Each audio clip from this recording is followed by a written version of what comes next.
पहला सवाल मेरा यही रहेगा कि आप सबसे पहले मीडिया मतलब रिपोर्टर बनने के लिए कैसे सोचे? देखिए मीडिया ने पहले पता कैसे चला कि यूट्यूब से भी पैसा आता है और इस पर भी हमारा करियर बन सकता यूट्यूब के बारे में हमको पता नहीं था। यूट्यूब पे वीडियो बना करके तुम क्या कर लेगा।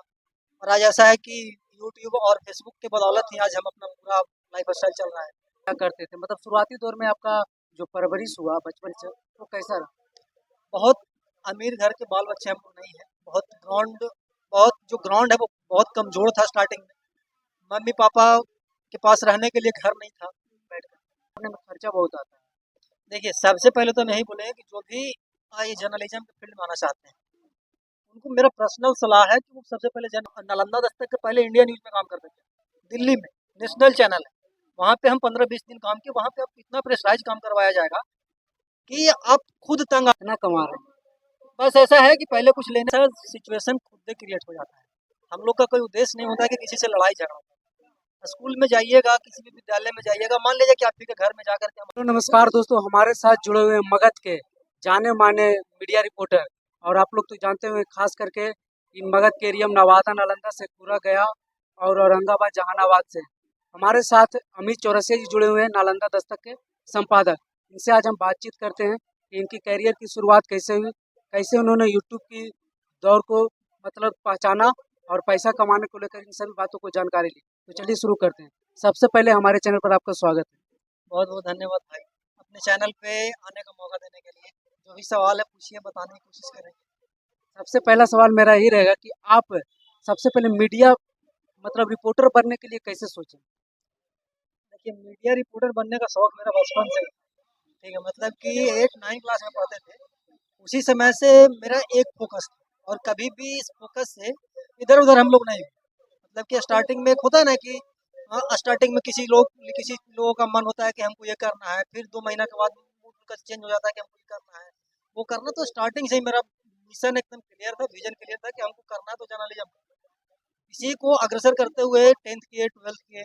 12th में एक बार फेल भी हुए, क्रॉस लग गया था 2 सब्जेक्ट में। तो फिर कंपार्टमेंट का एग्जाम दिया, उसके बाद फिर दिल्ली जाकर के मास कम्युनिकेशन का पढ़ाई की। और उसके बाद से 2020 में 14 अगस्त 2020 को चैनल बनाए। और उसके बाद से रेगुलर हम वर्क कर रहे हैं, अलग अलग जगहों पे जाकर ग्राउंड रिपोर्टिंग करते हैं। रूम में बैठ करके हम लोग रिपोर्टिंग करते नहीं हैं।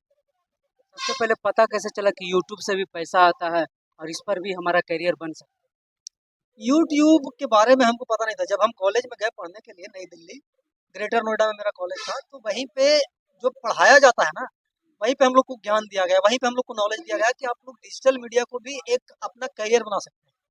तो वहीं से सीखने के लिए मिला। फिर धीरे धीरे हम लोग गाँव में आए तो मम्मी पापा को बोले कि हमको यूट्यूब पे पत्रकारिता करना है। तो मम्मी पापा बोलने लगे, उनका भी मन में यही सेम सवाल था कि यूट्यूब पे वीडियो बना करके तुम क्या कर लेगा। और आज ऐसा है कि यूट्यूब और फेसबुक के बदौलत ही आज हम अपना पूरा लाइफ स्टाइल चल रहा है। है। आपका जो है ग्राउंड रिपोर्टिंग आप ज़्यादातर करते हैं, तो ग्राउंड रिपोर्टिंग में आपको क्या क्या कठिनाइयाँ आती करने में? और ग्राउंड रिपोर्टिंग बेटर होता है या फिर जो स्टूडियो में बैठ के रिपोर्टिंग करते हैं, दोनों में कौन बढ़िया? देखिए ग्राउंड रिपोर्टिंग आप कीजिएगा तो आपको अलग अलग जगहों से अलग अलग लोग आपको जानेंगे पहचानेंगे। सबसे बड़ा बात है कि जब आप ग्राउंड रिपोर्टिंग करते हैं तो आपको एक अलग नेम फेम मिलता है सोसाइटी में, समाज में। और पैसा सेकेंडरी चीज होता है। जब आपके पास नेम फेम होगा सोसाइटी में तो पैसा मायने नहीं रखता है। तो मेरा यूट्यूब और फेसबुक और जो भी मतलब कि जर्नलिज्म करने का सिर्फ एक मोटिव ये भी था कि लोग हमको जाने, सोसाइटी में एक अलग इज्जत प्रतिष्ठा मिले। तो वो तो मिल ही रहा है। और चैलेंज की बात करते हैं तो सोसाइटी में अलग अलग किस्म के लोग रहते हैं। अब मान लीजिए कि अभी हम लोग गया है, तो हम लोग का घर है खुद आ गई, तो वहाँ के लोगों का बोल चाल अलग है। हम लोगों के यहाँ पे गया में आए हैं तो गया के लोगों का बोल चाल अलग है। तो अलग अलग जगहों पे जाते हैं तो अलग अलग लोगों से मिलना होता है। तो जो भी प्रॉब्लम आता है उसको फेस किया जाता है। आप बेसिकली रहने वाले कहाँ के? हम लोग नालंदा के रहने वाले प्रॉपरली खुदागंज के रहने। तो आपके पिता मतलब क्या करते थे? मतलब शुरुआती दौर में आपका जो परवरिश हुआ बचपन से वो कैसा रहा?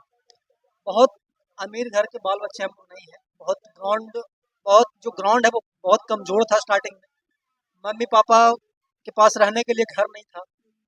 ये हमको तो नहीं पता है, लेकिन वो लोग जब बताते हैं तो फिर उसके बाद पापा धीरे धीरे धीरे धीरे अपने आप को स्टेबल किए। दुकान है मेरे घर में, पान की खेती करते थे पहले। और दुकान अभी भी है, लेकिन पान की खेती अब हम लोग बंद करवा दी। दुकान क्या चीज़ का? जनरल स्टोर है, ऐसे ही किराना का जो दुकान। तो आप जो नए नए मीडिया खास करके अभी तो ये एक ट्रेंड ही चल गया है मीडिया बनने का, जो नए-नए आ रहे हैं, इस पर उसको आप क्या सलाह दीजिएगा? ग्राउंड रिपोर्टिंग करना या फिर स्टूडियो में बैठकर? देखिए भाई खर्चा किस में ज़्यादा पड़ता है? अगर कोई नया चैनल स्टार्ट कर रहा है, अगर रिपोर्टर बनना चाहता है, तो उसमें खर्चा भी अगर कहा जाता है ग्राउंड रिपोर्टिंग करने में, ट्रैवलिंग करने में खर्चा बहुत आता है। देखिए सबसे पहले तो मैं यही बोलेंगे कि जो भी ये जर्नलिज्म के फील्ड में आना चाहते हैं, उनको मेरा पर्सनल सलाह है कि वो सबसे पहले जर्नलिज्म का कोर्स करें, ठीक है? ताकि फ्यूचर में कोई प्रॉब्लम ना हो।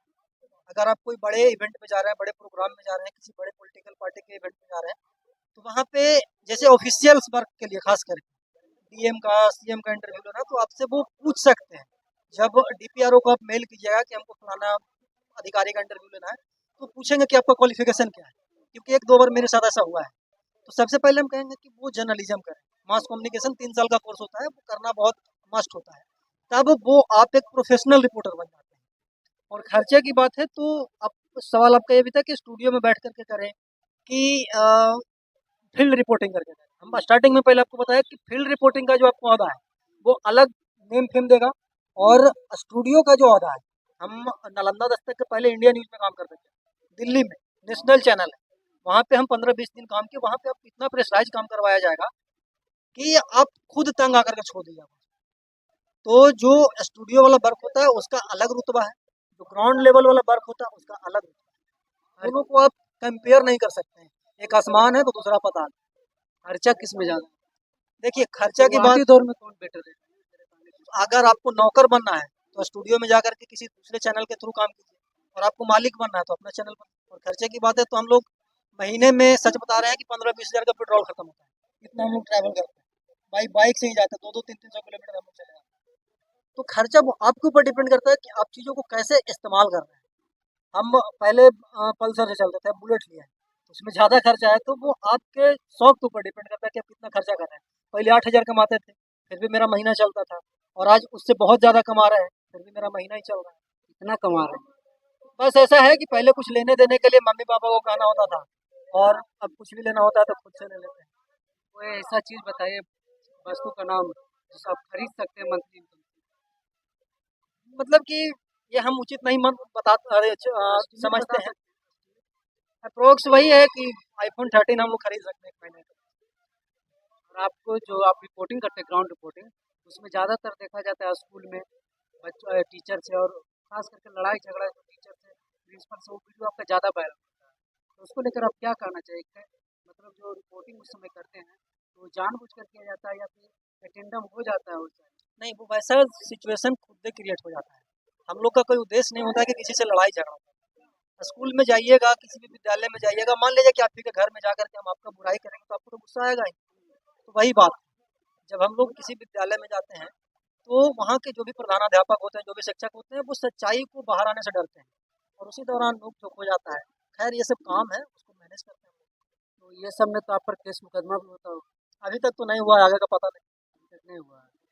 तो आगे हमारे जो दर्शक हैं, उनको क्या सलाह राय देंगे, अगर वो किसी भी प्रकार से यूट्यूब पर आना चाहते हैं, कोई भी चैनल बना?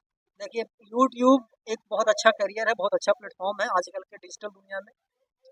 और जो आना चाहते हैं, जो इस पे काम करना चाहते हैं, उनसे हम यही बोलेंगे कि कुछ भी काम कीजिए तो रेगुलर कीजिए। ऐसा नहीं कि 1 दिन आज किए, 10 दिन फिर बंद कर दिए, फिर 10 दिन के बाद स्टार्ट किए। कुछ भी आप कीजिए, आपको रेगुलर करना पड़ेगा। जब तक आप रेगुलर नहीं कीजिएगा, तब तक आप कुछ नहीं हासिल कर सकते। बहुत लोगों का यह सवाल रहता है कि हम यूट्यूब पर तो रेगुलर काम कर रहे हैं, कंटेंट भी लगातार डाल रहे हैं, लेकिन चैनल ग्रो नहीं कर रहा, और कुछ मतलब सर्टिफाइड लोगों को ही चैनल ग्रो करता है, जो पहले से ही मतलब जो आम आदमी है, कहने का मतलब उसका भविष्य नहीं है यूट्यूब पर। वैसे लोगों को आप क्या कहना? ख़ास आदमी मेरे दिल में तो बने नहीं हैं। हम भी एक समय में आम आदमी थे। आज के 3 साल पहले मेरे चैनल पर 1 सब्सक्राइबर था, और अभी 12 लाख सब्सक्राइबर्स हैं। तो लोग काम करते जाएँ, ये कहीं पे भी नहीं लिखा हुआ है कि कोशिश करने वालों की हार नहीं होती। मेहनत कीजिए, कभी पीछे मुड़ करके नहीं देखिए कि आपके पीछे क्या छूट रहा है। हमेशा आप आगे देखिए कि आगे क्या आने वाला है। प्रॉब्लम को फेस कीजिए, समस्या लाइफ का एक हिस्सा है। समस्या से बहुत सारे लोग डर जाते हैं, और जो डर जाते हैं वो हार जाते हैं, और जो लड़ लेते हैं वो जीत जाते हैं। ये वीडियो देखने के लिए आप लोगों को धन्यवाद। कैसा लगा कमेंट बॉक्स में अगर कोई सवाल हो तो आप ज़रूर लिखिएगा, हम भैया से कोशिश करेंगे पूछने के लिए।